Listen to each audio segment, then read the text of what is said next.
Appeals this evening for more support from the state and private entities for parents with autistic children.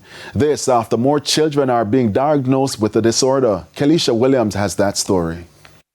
This is the woman who influenced the launch of a sensory room at the Melrose Primary and Junior High School in St. Andrew on Tuesday. Sharon Robinson has a 6-year-old daughter with autism. She's level 3, mostly nonverbal, and she needs constant supervision of a shadow to prompt her to do things. But otherwise than that, she's very smart. She's a ball of energy and joy most of the time. And at what point did you realize that she was actually on the spectrum? When she turned 2 and she had speech regression, that's when we realized. And so her daughter has been assigned one of 4 shadow teachers at the school who helps her to complete daily tasks that may be simple for other 6-year-old girls. But if Kelsey is sitting there, you literally have to tell her, chew your food, because she will sit there with the food in her mouth.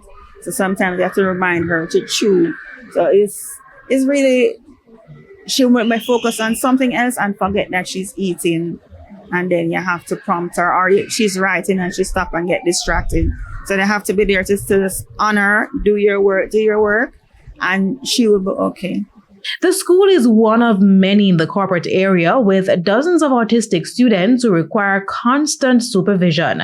However, the school administrators are stretched thin. We were told there is no special education teacher or social worker assigned to the school.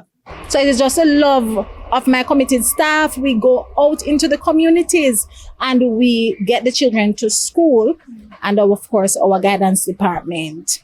For Ms. Robinson, a lot of the parents are also on the spectrum.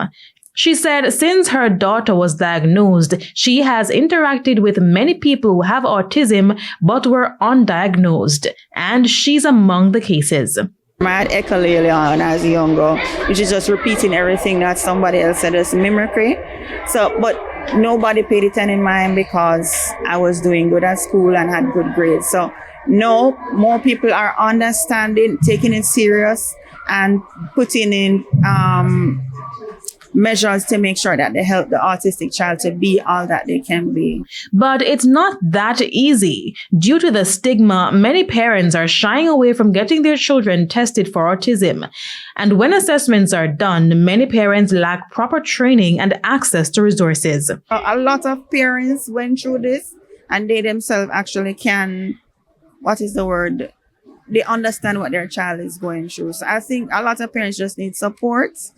And they just need to get all the resources and use all the resources available to them. Are you getting that support? I know you have a shadow now, but talk to me, is it something that is challenging, expensive?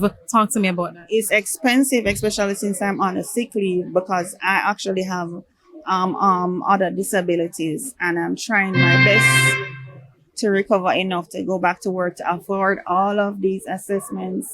In the United States, autism prevalence is estimated at 1 in 36 children, and locally, 500 to 700 children are born with autism spectrum disorder annually. Kelisha Williams, TVJ News.